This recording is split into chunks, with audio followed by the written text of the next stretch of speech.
Sa panahon ng mabilis na impormasyon at kaliwat ka ng balita, kailangan mo ng isang channel na mapagkakatiwalaan, diretso at para sa bayan. Ito ang Balitang Pambansa, ang iyong bagong tahanan ng mainit na issue, tunay na impormasyon at mga balitang hindi mo dapat palampasin.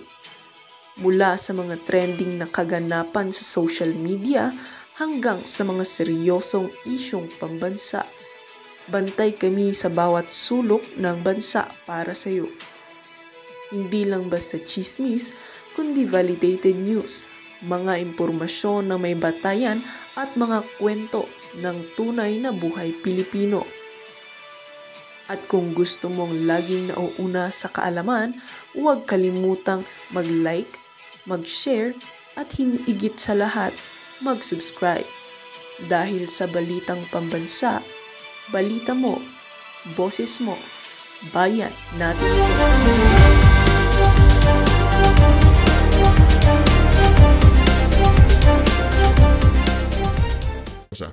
Yun, ito Senator na. Ronald Bato de la Rosa. Ang ganda nga naman, phrasing. Bato, taunts. Administration, yung pag tinataunt mo, Parang inuudyok talagang... tinututsa-tutsa mo, di ba? So ito nga, hinamon po ni Senator Ronald Bato de la Rosa, ika niya, sama ang palasyo, no?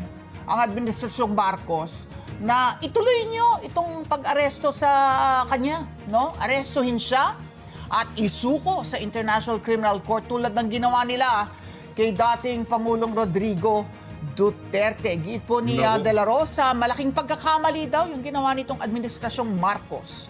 Yung pag-aresto at pagsuko kay FPRRD na ngayon ay simula po noong March 11, March, April, May, June, July. 4 na buwan na pala na nakapiit doon sa kanyang detention facility sa The Hague, Netherlands. Pakinggan po natin bahagi ng pahayag ni Senator Ronald Bato de la Rosa. Yan. If they want to commit this mistake again, then go ahead, they can do that. But if they want to make another mistake, yung ginawa na kay Pangulong Duterte, napakalaking mistake yun. At kung gagawin na willing to do the same mistake again. At para kay De La Rosa, ito pong pagpapalutang ng posibilidad na siya ay aarestuhin ay diversionary tactic lamang. Para ilihis yung atensyon ng publiko mula sa issue ng pagkakadawit kay First Lady Lisa Marcos sa pagkamatay ng negosyanteng si Paulo Tantoco sa Estados Unidos. Dahil sa cocaine overdose. Yun lang ho talaga ang dahilan kung bakit nila pinapalutang yan. Kasi pagka mayroong malaking issue, ICC. Ipakulong yan si ganito, si ganyan. Diyan ho magaling ang administrasyon ni Marcos Jr. Ayun na nga, rumekta na ho tayo dito sa The Hague, Netherlands. Kailangan ho nating marinig ang talumpati nitong si Vice President Sara Duterte dito sa video na to. Mainit ho itong mga kababayan. Tahasan na hong tinawag na adiktos na presidente si Marcos Jr. Palakpakan ho natin itong ating Vice President. Ito. Bismillahirrahmanirrahim. Ito, saludo ako kay Senator Robin Padilla. Ano talaga yan? Yung pagmamahal niya kay dating Pangulo Rodrigo Duterte Sokdulan. Nakikita at ramdam ho yan ng mga taga-suporta. Sir Robin, saludo. Alhamdulillah Rabbil Alamin. Bismillahirrahmanirrahim. Wassalatu wassalamu ala Rasulillahi. Assalamualaikum warahmatullah. Ang sinabi ko po, brother, alam niyo po, maganda po yung sinabi ng ating host. Tayo po ay iisa. Ano man ang religion natin, lahat po tayo galing kay Abraham. Kilala naman po natin si Abraham. Sa kanya po tayo galing. Muslim, Kristiyano, Hudyo, lahat tayo. Kaya itong pagkakataon nito na binigyan po tayo ng Diyos na magsama-sama dito, napakalaking bagay po dahil ang iba sa inyo ay galing pa sa malalayong lugar. May galing ng naririnig ko kanina Paris ba? Paris? Ano galing Paris? Tatlong oras kalahati, di ba po? Biyahe. Geneva. Ilan po ito? 7.5. 10.5. My goodness. Grabe. Denmark din. 14 hours. Ilang oras po ito? 1 hour sa aeroplano. O, malaki yung ginastos nyo. Okay, dito po. United Kingdom din. Okay. Overnight. Okay. So lahat po tayo may pinanggalingan. Pare, lahat po tayo may pinanggalingan. At lahat po yan, gastos natin. At higit sa lahat, tayo po ay nandirito hindi para magbarkadahan. Yan. Tayo po ay hindi mga magkakilala, pero nandirito po tayo para magdasal para kay Tatay Digong. Alam nyo, kanina, pagdating ko pa lang, sinalubong na ako ng reporter. Nakailang beses ka na ba dito pumunta? Sabi ko, hindi ko alam, mga 3, 4 yata nung dumating si Digong. Kasi, dati na ako pupunta dito. Noong una pa lang na nag-file si Senator Trillanes ng kaso kay Digong, nandito na ako noon. Nagpo-protesta na kami laban sa kanya. Kaya nakailang beses na po akong balik ng Hague. Kaya hindi na rin po ako bakasyonista dito katulad ninyo. Ngayon, ginawa na po lahat ng tao. Ginawa na natin lahat ng reklamo, ginawa na natin lahat, sumigaw na tayo, nagreklamo na tayo, sinabi natin, pauwiin na nyo na si Digong. Pero wala pa rin po, hindi pa rin tayo nakikinggan. Kaya ngayon po, napaka-importante nitong pagkikita natin dahil tayo yung magdadasal. Alam ko naman na lahat kayo naniniwala na walang makakapigil sa dasal.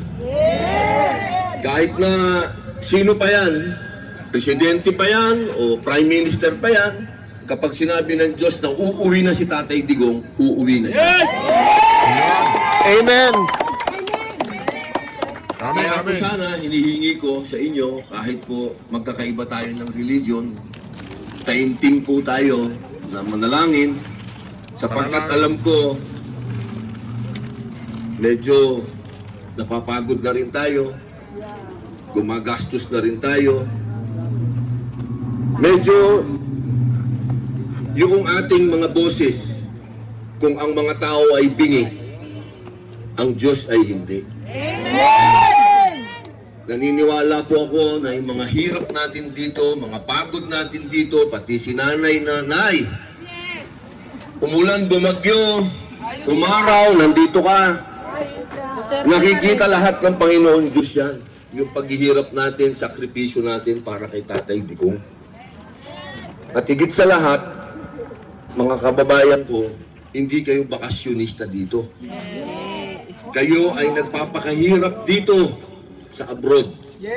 Kayo'y nagtatrabaho. Kanina may kausap ako. Sabi nila, alam mo ba, kwarto namin dito, napakaliit lang. Yun na yung kusina namin, yun na yung higaan namin, yun na yung salas namin. Kaya lahat tayo dito, yung panalangin natin ngayon, sigurado ako, walang haharang at didiretso sa Diyos.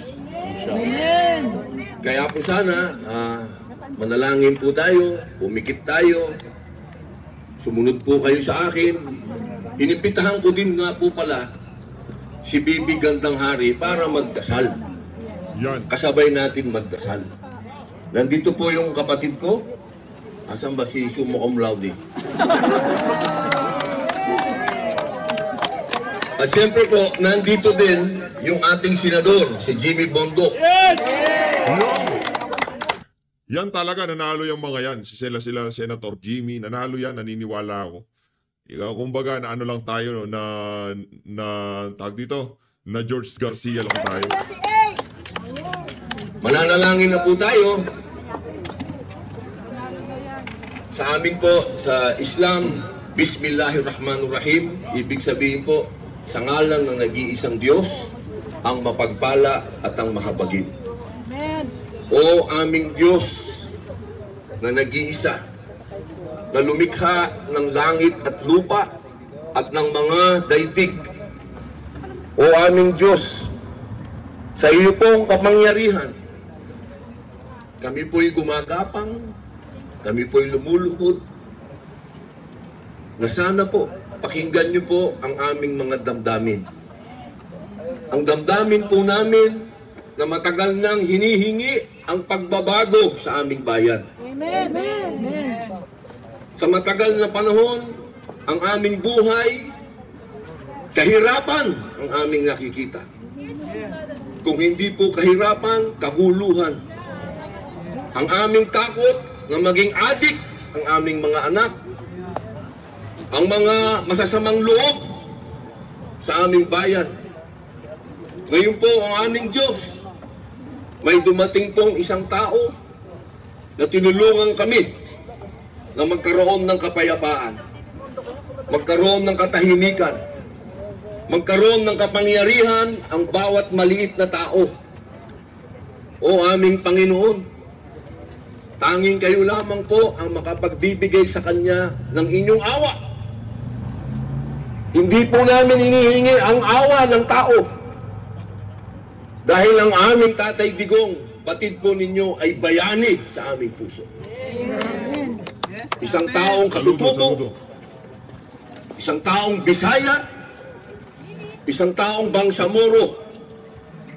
O aming Diyos, siya po ang aming sandigan, ang aming naging sandigan noong mga panahon na kami hindi pinakikinggan ng mga elitista. O aming Diyos, dumating po itong oras na ito na siya ay dumadaan sa isang napakatinding pagsubok. Pagsubok na dinaanan na ng aming mga bayani noong pa. Ngayon po, o aming Diyos na nag-iisang makapangyarihan sa lahat, maawain. Maawa po kayo sa aming mga dasal. Ibigay niyo po ang kapahintulutan na dumating ang araw na si Tatay Digong ay makauwi. Hindi po sa ganang kami po ay umaabuso. Kung hindi, ito po ay paghingi ng katarungan. Na tanging kayo lamang po ang makapagbibigay ng katarungan ito. Hindi na po namin inihingi ang katarungan dito sa mundong ito. Dahil naniniwala po kami, Panginoon Diyos, kapag ikaw ang nagsalita, kapag ikaw ang nagbigay ng pahintulot, makikita po namin, lalabas ang aming Tatay Digong at uuwi ng Pilipinas. Amen. Amen. Ayun na nga mga kababayan, rekta na ho tayo sa talumpati ni VP Sara. Ito ho talaga ang ika nga, ito yung pinakapandiinan dito sa video na to. Malupit ho ito mga kababayan. First off, I'd like to express my gratitude first to the Lord Almighty for giving us this day. Very sunny and beautiful weather day. And thank you for giving us another morning and another day in our lives. And we pray for our kababayans in the Philippines dahil doon naman hindi maganda ang panahon. Maulan, may bagyo, at marami ang baha at landslide. So meron tayong mga kababayan na nasa evacuation centers dahil merong mga preemptive evacuation yung mga barangay nila. Pangalawa, ang pagpapasalamat ko sa ating mga organizers para sa ating dalawang pagtitipon ngayong araw na ito. Una, ngayong umaga dito sa harap ng ICC building at pangalawa, mamayang hapon sa Lan Van Regan Park. At ang pangatlong pagpapasalamat ko ay sa inyong lahat dahil para sa akin mainit ito ba? Hindi natin ginagawa ito. Pero kahit mainit ay nandyan pa rin kayo. Pero kayong mga Europeans, gustong-gusto ninyo ito. Yes! Mainit ang pagtanggap namin sa inyo. Doon sa Pilipinas, diba takot tayo ng takot sa init? Bakit kayo dito? Nandito kayo, ma'am. Minsan lang yung araw dito,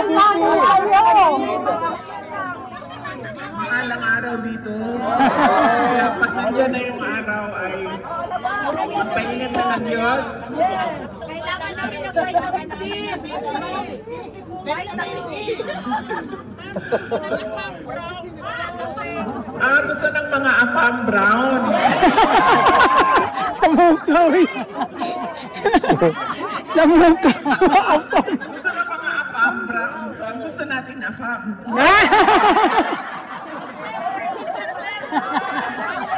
Nakaubo. Sino ang mga pinakagwapong afam dito sa Europe? Germans? Pagod yun. Mga Danish? German! Mga Danish? German! Mga Italian? Meetings. Mga Dutch ba ito, no? Totoo yan. Napaisip ko. Maganda yung kanilang afam na Pilipino. Tunood. Hindi, para sa inyo, afam na ang Pilipino. Matindi talaga.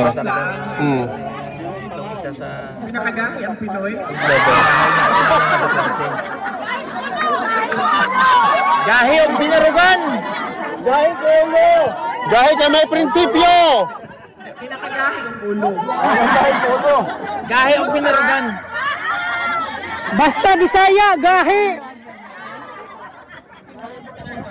I love you. Pinakagahi ang ulo ang Pilipino o ang Pilipina. Exacto mo. Correct.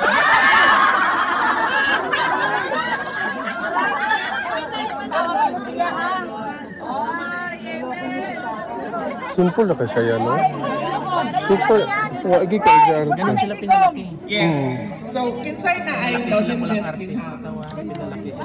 Ayaw ko Pinalaki silang kalimot ko sa mga puso. reaction o Pantay-pantay. kung anang ako ang tingo. Pantay-pantay ang Mga walay tulig kinsa? lahat.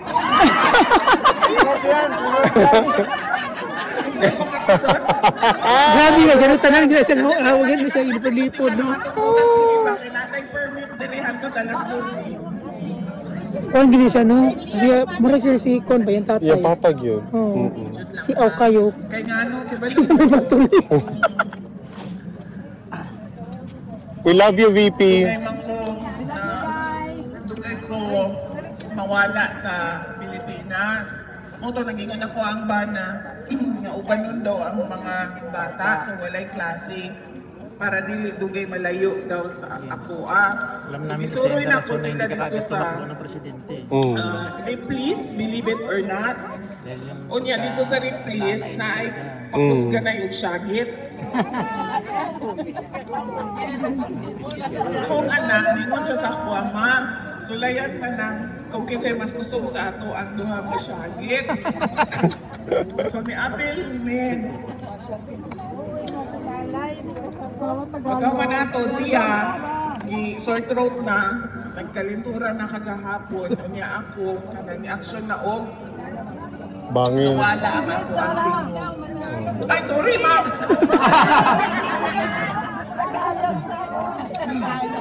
Sorry, sandali. So, sumali kami doon sa, Kaliwat lagi. kalakasan ng sigaw. Pagkatapos noon, yung anak ko, nag-sore throat na kahapon, nag-sore throat na siya. Nilagnat na, tapos ako na, nawala na yung boses ko. Okay. Natapos na ba mga pasalamat ko sa inyong lahat na kahit mainit at sa inyong oras, walang ni isa dito ang binayaran para pumunta dito. Oo nga. Walang bayan! Kaya nga malaki yung pagpapasalamat namin dahil kahit kailangan yung gumastos ay nandito pa rin Absent pa. kayo.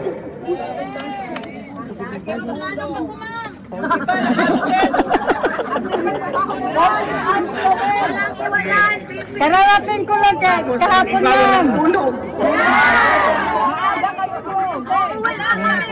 Para lang pumunta rito. Walang tulog. Tapos, yung iba, nagpalit ng day off. Nag-absent! Nag-call in sick. Nag-absent! Pwede pala yun? Pwede! Bawal picture. Bawal video picture. Bawal itag! Pero nandito pa rin kayo. Bakit? Bakit nandito tayong lahat? Para kay Tatay Digong! Para sa bayan! Para sa isang Pilipino na pilitang kinuha doon sa ating bansa, tinulak, aakyat ng eroplano at dinala dito sa Dahig para ikulong. Ipaglaban si Tatay Digong! Wala kang mahahanap na bansa sa buong mundo na ibinibigay ang kanilang kababayan sa mga dayuhan. Only in the Philippines! Only in the Philippines! Nakakahiya man na nakikita ng buong mundo, pero ganon ang nangyari sa dati nating Pangulong Rodrigo Duterte. Saan ba nagsimula ito lahat? Kaya ako nakiusap pa ulit-ulit sa ating mga organizers dito sa Dahig, sa ating mga kasama. Gusto ko sana magsalita sa harap ng ICC kasi gusto kong marinig ng ICC kung anong ginawa nila at ano yung pride na pinagpipilitan nila na hawakan at ikulong ang dating Pangulong Duterte. Una, nagsimula ito saan? Sa reklamo ni Trililin. Aso! Tinawag na Trililin kasi nga May Trililin. may sayad. Dapat pulutan! Nagsasalita siya, nakikita mo talaga, naririnig mo. May Pero sayad. talagang Malakas ang tama. may kulang yung tornilyo. Saan niya pinase yung kanyang paghain ng reklamo? Doon kay Las Cañas at kay Matubato. Na lumabas doon sa investigation, si Las Cañas ay merong kasong perjury o pagsisinungaling under oath. At paano ko pa nasabing na isa pang sinungaling si Las Cañas? Noong nag-iimbestiga sila Hindi po. at nagsasalita si Las Cañas, hindi niya kailanman nabanggit ang pangalan ko na kasama o may alam o kaparte ng DDS. Pero kung maalala ninyo, noong 2022, nanalo akong vice presidente. Anong sabi ni Las Cañas? Kasali na yan si Inday Sara Duterte sa DDS. Sabi niya, mas matindi pa yan kay dating Pangulong Rodrigo Duterte. So nakikita ninyo na ayaw nila na merong Duterte na umuupo bilang presidente o bilang vice presidente. Yan yung witness ni Trillanes. Takot sila gusto yung katarantaduhan nila. Mayroon ba? Kasi hindi na sila Nakikita natin yan. Ngayon, nakikita natin ang mga ginagawa nila. Yung isang witness nila, si Matubato, nandun din sa Senate investigation. Pero anong sinabi? Meron din. Kasi pala, it takes one to know one. So kung Trililin yung nag-file ng kaso, ang witness niya ay may sayad din. Diyan nagsimula ang complaint. Sino ang kinsa ni Segunda? Sino ang sumunod? Ang mainstream media. Ano sabi nila? 30,000 dead.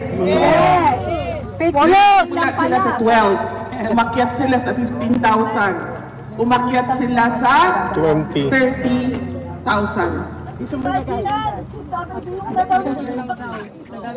lahat ng mga namatay DDS. Pero kung hingiin mo sa kanila ang listahan, walang listahan ng 30,000. At anong lumabas sa charges nila? 43 counts of murder. Kaduda-duda pa yung ibang sinasabing biktima. Dahil hindi masabi, totoo nga, na sila ay biktima ng EJK. Alam ng ICC na ganyan ang estado ng kaso. Pero pinilit pa rin nilang kunin si dating Pangulong Rodrigo Duterte. Bayaran. Hindi na nila makuha yun eh. Pero ano nangyari? Binigay siya ng administrasyon ni Marcos, ni Bangag! Ni Bangag! Marcos Pisot! Nagkunsyaba ang ICC at ang administrasyon ni BBM. Gamitan tayo dito. Kailangan nyo ng kaso. Kailangan nyo ng money. Kailangan namin palayasin yan dito kasi talong-talo na kami sa politika. Yes! Totoo. Duterte! So naggagamitan sila. Ngayon, merong tanong sa jurisdiction. O meron ka bang karapatan ICC na magpaakyat ng kaso at hawakan ang akusado, ang detainee dyan sa loob ng detention center? Ang tagal nilang magsabi na wala kaming jurisdiction. Kasi iniisip pa nila paano nila gagawin na sasabihin na meron silang jurisdiction. Nag-iisip pa sila ng paraan paano ba natin sasabihin na pwede nating iakyat itong kaso na ito at mag-trial tayo. Yes. Merong question sa interim release. Sinunod ng mga abogado lahat ng mga nakalagay sa Rome Statute. Interim release. Pero anong nangyari sa interim release? Object. Kinontra ng prosecution. Kaya sinabi ko, bakit pa ba? Merong nakalagay dyan sa inyong Rome Statute ko na interim release, ay hindi nyo naman pala ibibigay sa mga akusado. So merong tao dyan sa loob ng ICC detention na nakakulong na ang pinagbasehan ay Marites. Chismis. Mga chismosa! Galing sa mainstream media na kontra sa kanyang mga prinsipyo at paniniwala. Meron tayo dating Pangulo na nakakulong dahil ginawa niya ang kanyang trabaho para sa bayan. Ano ba ang ICC? Crimes against humanity. Maayos pa po ang Pilipinas! Hindi natin kailangan ang ICC. Correct? Totoo yan. Nakikialam ang ICC sa ginagawa natin para sa bayan natin. Nakikialam sila sa governance ng ating bayan. Nakikialam sila, ma'am, dahil meron silang some sort of unang-una, agenda, at kailangan nila panindigan yung suporta na pera na ibinibigay ng iba't ibang mga bansa para sa kanila. At meron silang ina-apply na global order para sa lahat.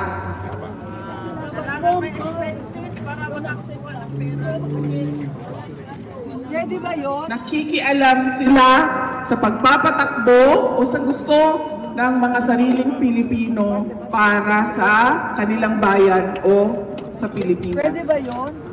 Hindi, ma'am. Kaya tayo nandito kasi gusto natin sabihin sa ICC.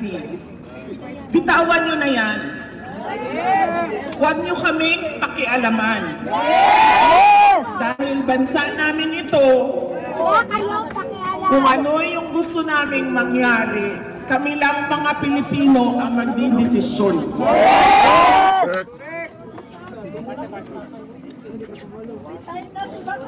Bangag, resign! Send him home! Yes, ma'am. Bring him home! May collusion. Pinag-usapan na ng ICC. Kailangan namin ng kaso. Alam niyo ba, isa na lang ang kaso sa loob ng ICC. Ang kaso na lang ni dating Pangulong Rodrigo Duterte. Kaya hawak na hawak. Pilit na pilit sila. Na ang hawakan yung kaso. Kahit nga sabi ko, sino ba ang witness nyo? Isang tao na convicted na ng perjury at isang tao na sinabi may sayat talaga.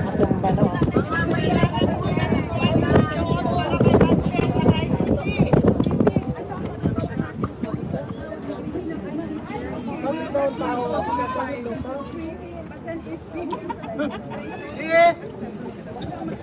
Hindi nila pwedeng gawin yan sa isang Pilipino, ma'am, na gustong bumalik sa kanyang bansa. Switzerland! Sa Davao City, ma'am, tatanggapin namin.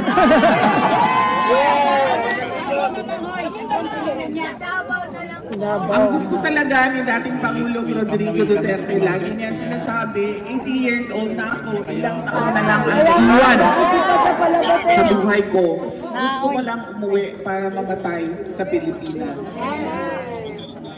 Yan ang paulit-ulit na sinasabi niya. Kaya sinasabi ko rin sa kanya na huwag ka muna mamatay dahil wala ka pa sa Pilipinas. Tama. Di ba, ma'am? Yes, ma'am. Wala siyang karapatan. Taka? Nagpo-protest na tayo over the world. Nagpingay na tayo, meron na tayo mga magagaling na abogado. Parang hindi tayo pinakikita ng mundo. Ano ang dapat namin gawin? Tayo bilang ICC. As a Dutch citizen, ma'am, pwede ka sumulat sa Dutch government. Bakit kayo may participation sa pagkuha ng aming dating Pangulo?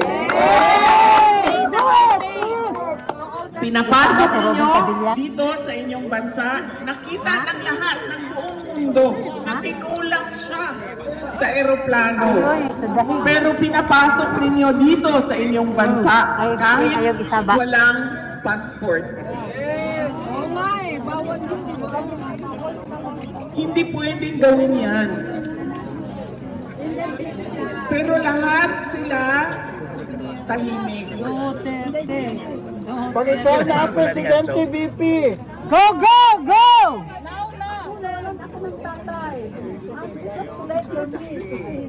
Sa dahig. Ako umiyak ang ulo nagsasabi. Nasa lubin pa dilya yun. Magaling po ako. At saka si But why is it that we always keep coming without resolve? You know what? Why don't we just kick the knuckles out of the Malacanang?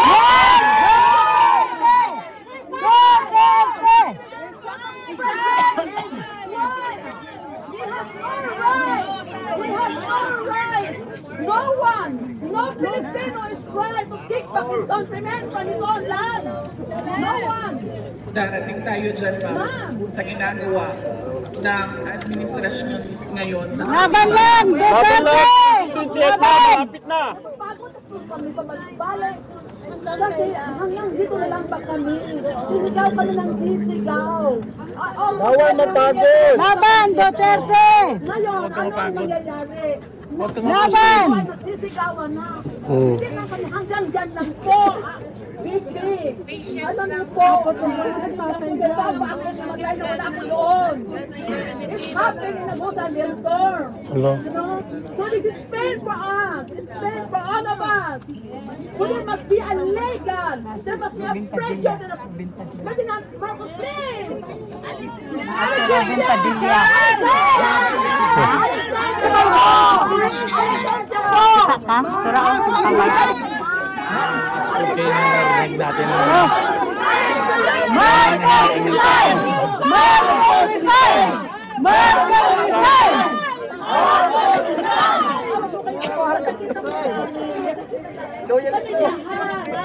Kahit kami, kung lang kami dito, pero ang mga bayan namin, Marcos, resign! Kami doon.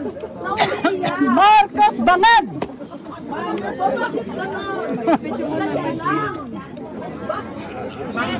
Bigyan ko lang ng bigyan lang kita ng some sort of explanation. Kahit alam ko, naiintindihan ko, tayong lahat gusto natin mapalayas si BBM sa pwesto. Kasi wala tayong nakikita pagbabago o pagtutuloy ng pagbabago na nasimulan ni dating Pangulong Rodrigo Duterte. Kaya ang rason kung bakit natin siya binoto. Pero ma'am, kahit man mapalayas natin ang adik na presidente natin, hindi natin mapapabalik si dating Pangulong Rodrigo Duterte. So dalawang bagay po yun, ma'am. Kailangan natin mapadismiss ang kaso ni Pangulong Duterte at mapabalik siya sa Pilipinas. Lalaban tayo! Iba po yung bagay na meron tayong galit at meron tayong kagustuhan na palayasin o patalsikin ang ating presidente ngayon. Tama! Kaya po nauna ang aking sinasabi kanina about sa ICC at sa kaso ni President Duterte dahil gusto ko marinig ng ICC mula sa atin kung ano yung ginagawa nila sa kababayan natin. Kinuha nila, binigay siya ni BBM sa ICC. Pero hindi makukuha pabalik ni BBM si dating Pangulong Rodrigo Duterte. Bibigay daw na presidente, mapauwi na. Bakit? Kasi pumasok na siya sa kulungan.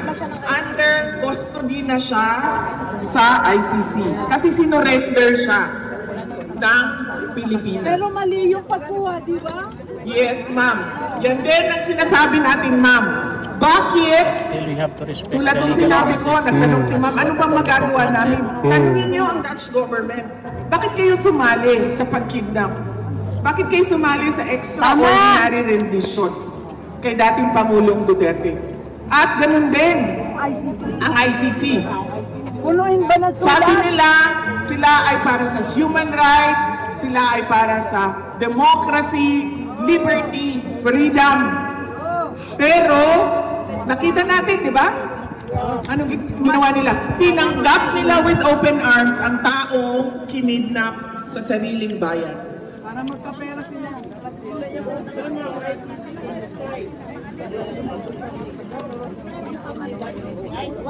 Sigaron pa ta, ubukon pa ta nga isunod ang ano? Isunod ang Yes, ma'am. Pero hindi dahil sa ICC. No. Kundi ang Interpol ang sinunod. na pwede Lang sinong principal ng sabihin Interpol? ng ICC. Pilipinas Same story. na ibigay niyo yan sa amin dito habang kayo ay nagtatrial at nagkakaso.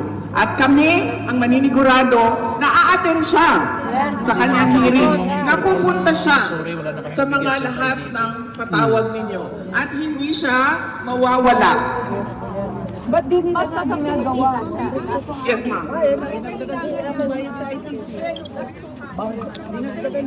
Kasi ano eh, pumunta ako. Tamang proseso.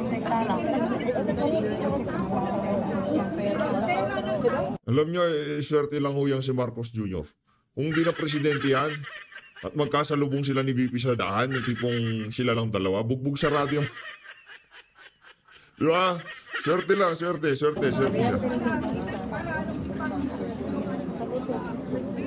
Oh, saglit lang. So, Yes, ma'am. Kasi gusto nilang tumulong o mag-cooperate. Bakit? Ang tanong po ay, bakit ginagastusan ng gobyerno ng Pilipinas ang mga peking witnesses dito sa kaso, sa ICC? Kasi, ma'am, gusto nilang mag-cooperate. Gusto nilang mag-cooperate sa ICC case. Kasi sabi ko nga sa inyo kanina, nagagamitan sila. In collusion. Kayo ICC, wala na kayong kaso, bibigyan namin kayo ng kaso. Ito, kalaban namin sa politika, na natatalo kami sa politika, ibibigay namin sa inyo. At sa inyo na yan, ikulong nyo na yan para hindi na siya makabalik sa bansa.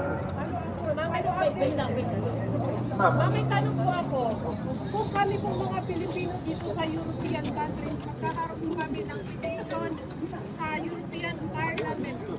Magkakaroon po kami ng station.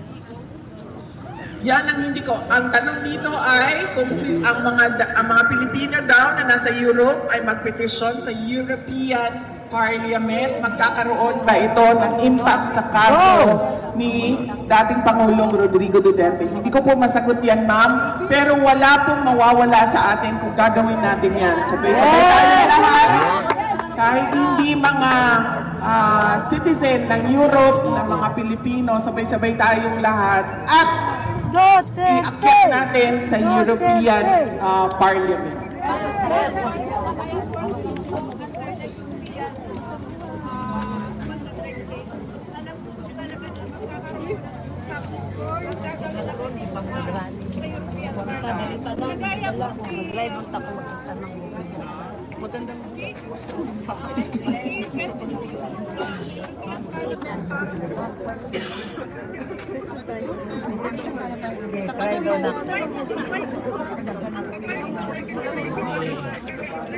Mga European leaders kasi galit kay Tatay Digong dahil hindi nila makontrol, no? hindi nila magraso.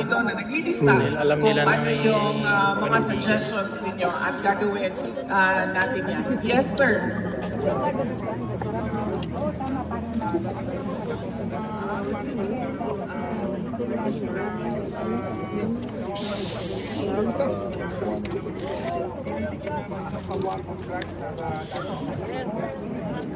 Opo, ang tanong ay, ano na naman itong issue na mga missing sabongeros na gustong ikakit sa war on drugs ng dating Pangulong Rodrigo Duterte. Isa po yan sa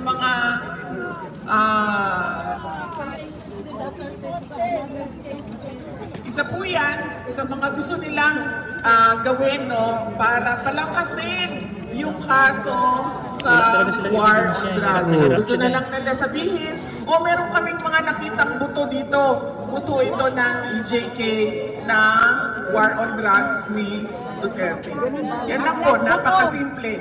Dahil wala naman po silang paggagamitan sa mga buto na yon, kung hindi ibalik yon sa mga pamilya ng mga nawalan ng mahal sa buhay. Dapat i-DNA sana. Boto yun. Ay,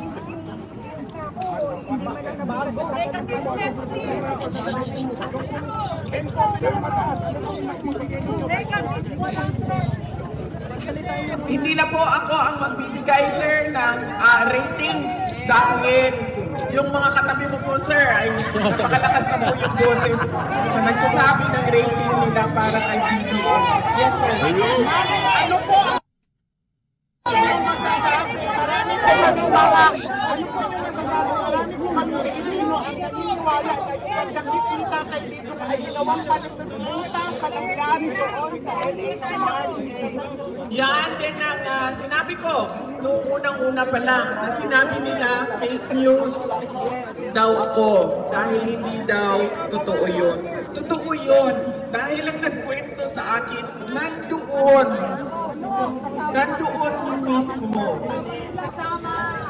At nangyari yun, March 9, binilisan nila ng binilisan, March 11, kinuha nila si dating Pangulong Rodrigo Duterte. Napapansin nyo, gawa natin ang timeline, makikita nyo, kada merong palpak o nag-deskubre na kabalbalan na ginawa nila, tulad ng pag-question ni dating Pangulong Rodrigo Duterte sa blanco sa budget ng 2025 ay binilisan na nila ang impeachment complaint. Huli kay dating Pangulong Rodrigo Duterte. Ganyan ang ginagawa nila. At nakikita natin lahat yon.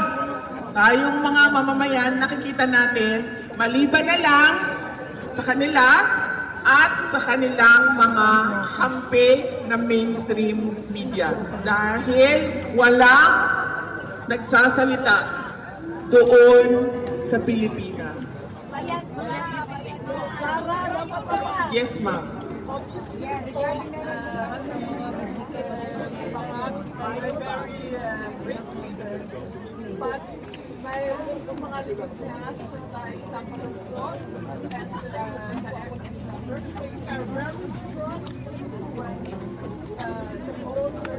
Ayan po mga kaya.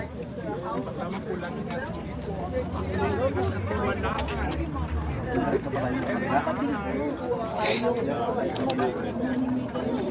yes, ma'am. Maraming nagsasabi na leader si BBM.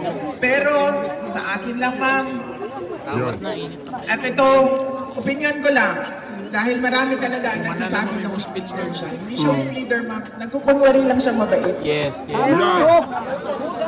Nagkukunwari siya na mabait. Gusto niya ipakita sa lahat ng mga tao na mabait ako. Pero dahil presidente ka, magagaling pa rin sa iyo ang utos. Dahil lahat yan, ma'am, alam ko na yan. Alam ko ang trabaho sa gobyerno. Lahat yan magtatanong, may approval ba ito ni Inday Sara? Hindi gagalaw yan kung walang approval yan ng ulo. Yes. Kaya, hindi siya weak leader para sa akin. Ang basa ko sa kanya, gusto niyang ipakita na mabait siya ng Marcos. Hindi siya tulad noong kanyang tatay. Hindi siya yung Marcos na diktador. Ang kanya ay low-key ang kanyang gusto i-project sa ating lahat. Kung nakikita nyo, lagi niya sinasabi, wala naman akong problema kay Inday Sara. Pwede naman namin pag-usapan yan. Pero, noong nag-uusap pa kami, ano ba ang ano niya? Ano bang sinabi niya sa akin? Wala. Nagtanong siya sa akin, ano bang mga project? Sinabi ko sa kanya, may nangyari ba? Wala. Tapos na itong administrasyon na ito. Midterm na sila. 3 taon na ang lumipas, pero wala pa rin tayo nakita. Sana hindi mo na lang ikinampanya. Kulang na ang 3 taon para sila ay gumawa ng big ticket projects o malalaking development projects para sa ikauunlad ng bansa. Dahil gaano ba katagal gumawa ng project? 9 years. Inubos na yung pera. 6 years lang ang termino ng presidente. Kaya kailangan ang continuity. Dahil kailangan mo isunod, ituloy yung ginawa no nauna o nakaraang presidente. At yun ang sinabi niya sa atin lahat. Yes. Sabi niya, continuity at unity. Nabudol eh. Pero dahil low-key, kunwaring mabait ako na tao, ganon ang